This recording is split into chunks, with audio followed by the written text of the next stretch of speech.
여러분의 발목 통증 안노스가 한 방에 날려드리겠습니다.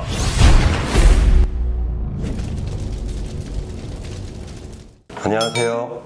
연세한강병원에서 발목을 담당하고 있는 정형외과 전문의 안수형입니다. 발목 관절염으로 고생하시는 분들을 위해 건강한 발목을 튼튼하게 오래 사용하는 방법을 알려드리려고 합니다. 같이 말씀 나눌 손전지 선생님입니다. 안녕하세요. 예, 안녕하세요. 원장님, 발목에도 관절염이라고 하니까 좀 생소한데 무릎 관절염과 또 어떤 차이가 좀 있을까요? 발목 관절염은 무릎보다는 훨씬 적게 발생하기 때문에 생소하게 느끼실 수 있습니다. 무릎 관절염은 나이가 들어가면서 생기는 퇴행성 변화가 많은데 발목 연골과 관절은 비교적 퇴행성 변화에 강합니다. 반면에 한 번 손상이 되고 나면 관절염으로 빨리 진행되는 경향이 있어서 발목을 자주 접지르거나 골절과 같은 외상에 의해서 발목 관절염이 발생되는 경우가 많습니다. 그러면 발목에 관절염이 발생하면 발목 관절염은 어떻게 진단을 하게 되나요?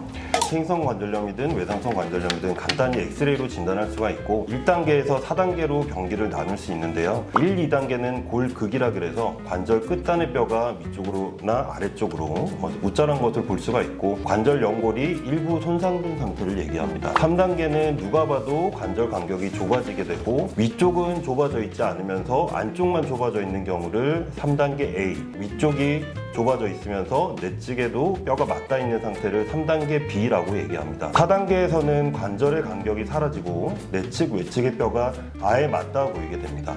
그러면 발목 관절염 같은 경우에는 엑스레이로도 간단히 이제 진단이 되는 거네요. 그럼 일반적인 관절 치료로는 어떤 것들이 좀 있을까요? 먼저 초기 관절염 1, 2단계에서는 관절 내시경을 이용해서 비교적 간단하게 치료를 할 수가 있습니다. 관절이 부딪히면서 자라난 뼈, 골극을 제거하고 관절 안에 있는 뼈 조각이나 연골 조각 같은 유리체를 제거해서 통증을 감소시키고 발목이 뻣뻣해져 저하된 발목의 기능을 향상시켜주는 방법입니다. 그럼 중기나 혹은 말기의 관절염에는 어떤 치료 방법이 있을까요? 먼저 3단계 관절염에서는 과상부 절골술을 통해서 발목의 부정정렬을 교정을 하는 방법이 있습니다. 자기 관절을 살려서 좀 더 오래 쓰게 하기 위한 수술이라고 보시면 되고요. 안쪽으로 몰리는 방향 자체를 바깥쪽으로 꺾어서 돌려주는 방법입니다. 교정을 통해서 관절의 접촉 면적을 넓히고 특정 연골의 과부하가 집중되는 것을 방지할 수 있습니다. 쉽게 얘기하면 무릎에 보통 흰다리 교정술을 발목 부위에 하는 것이다 생각하시면 됩니다. 네. 4단계 관절염에서는 관절이 완전히 붙어 있어서 자기 관절을 쓸 수가 없기 때문에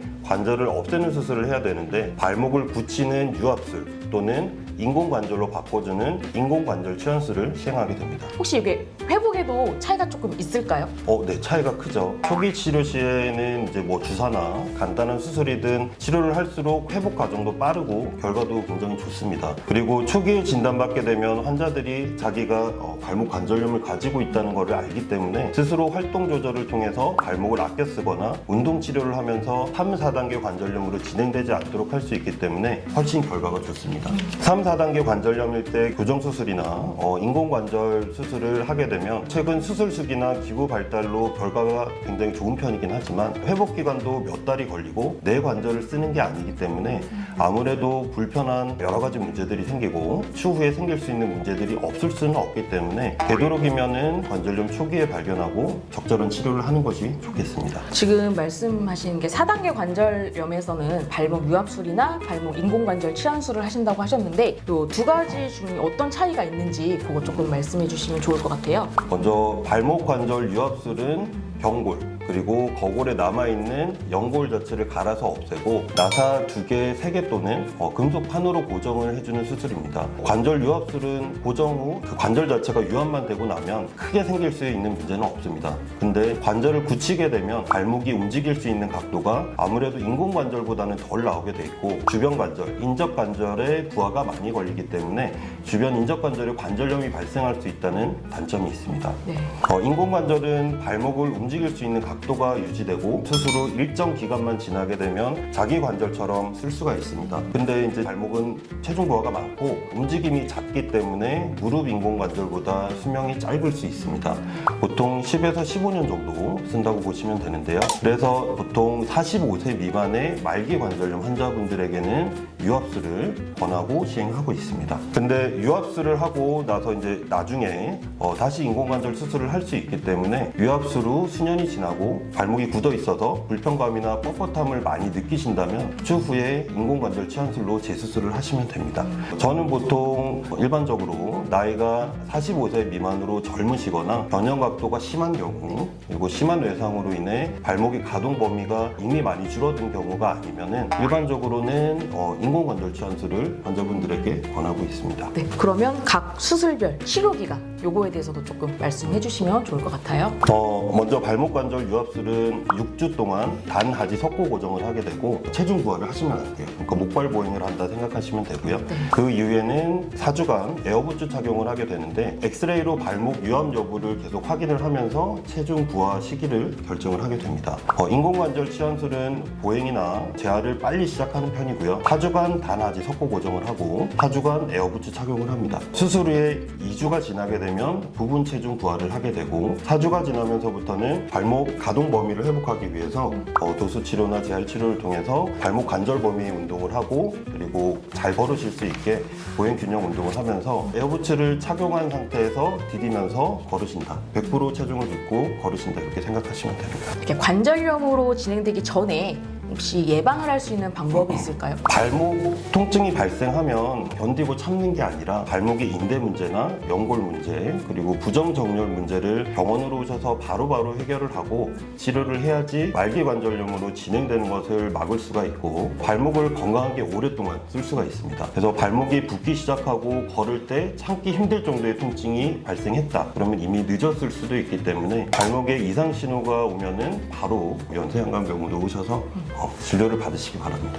저희 그 진료 오면 원장님 이렇게 접질러가지고 다쳐서 오시는데 분명히 수술이 필요하신 분인데도 불구하고 되게 그 접질린 부분 자체를 조금 쉽게 생각을 해서 그냥 이제 상담도 받지 않고 가시는 경우가 있어요. 그쵸. 물리치료도 받지 않으시고 그런 분들 보면은 빠른 시일 내에 또 같은 부분을 접질러서 또 오시거든요. 네. 이런 부분 같은 경우에도 관절염으로의 진행을 조금 더 빨리 단축시킬 수 있는 그런 증상 아닐까요 혹시? 그죠? 네. 그러니까 아까 제가 설명을 드렸다시피, 그러니까 발목은 나이가 들어가면서 생기는 퇴행성 관절염보다 네. 뭐 자주 접지르거나 아니면 뭐 골절 그런 외상으로 인해서 생기는 외상성 관절염이 보통 일반적으로 더 많기 때문에, 그러니까 예를 들어 그냥 살짝 접지르는 거 정도, 발목의 외측 인대 자체가 뭐 한 20% 30% 정도 뭐 초음파나 MRI 검사를 했는데 그 정도 파열이다. 그러면은 일단은 뭐 보존적으로 충분히 경과를 볼 수 있지만 완전 파열이 생긴 경우 뭐 90% 70% 이상 거의 완전 파열에 가깝게 그런 인대 파열이 있는 경우나 발목을 계속해서 자주 접지르시는 분들이 있어요.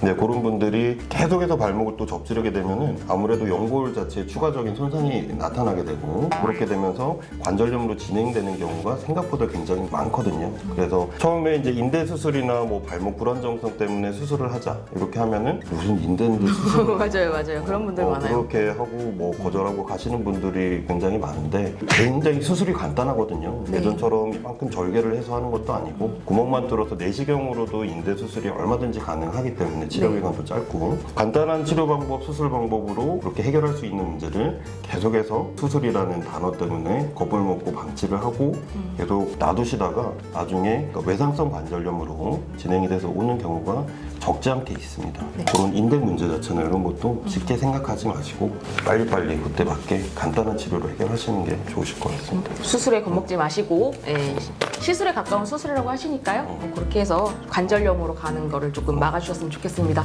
오늘도 좋은 말씀 감사드립니다. 네, 오늘 영상이 시청하시는 분들께 이제 많은 좀 도움이 됐으면 좋겠고요. 그 밖에 궁금한 사항이 있으면은 여기 유튜브 댓글창이나 아니면 저희 연세한강병원 홈페이지에 남겨주시면은 저희가 성심성의껏 답변을 해드리도록 하겠습니다. 원장님 요즘에 젊은 사람들도 발목 접질러갖고 오는 사람들 되게 많잖아요. 보면 다 만성인데 되게 우습게 생각하는 경우가 많아요. 그리고 치료도 안 하고 간다 그러면 너무 안타까워 죽겠어 진짜. 많이 안타깝죠. 발목 접지르는 게 그냥 별거 아니라고 생각을 하는데 맞아요. 그거 접지르면서 지금처럼 관절염이 되는 거거든요. 그리고 그냥 처음에 다쳤을 때뭐 하자는 대로 이렇게 잘 치료만 하면은 편안하게 좀 관절염 없는 발목을 뭐 100살까지 쓸 수 있다. 뭐 이렇게 보면 되는 거라서 제가 조금 더 환자분한테 설명 잘 해가지고 치료 잘하게끔 한번 해볼게요. 내가 더 설명 잘해야지. 열심히 하면 우리가 더 열심히 해야 될 것 같아요.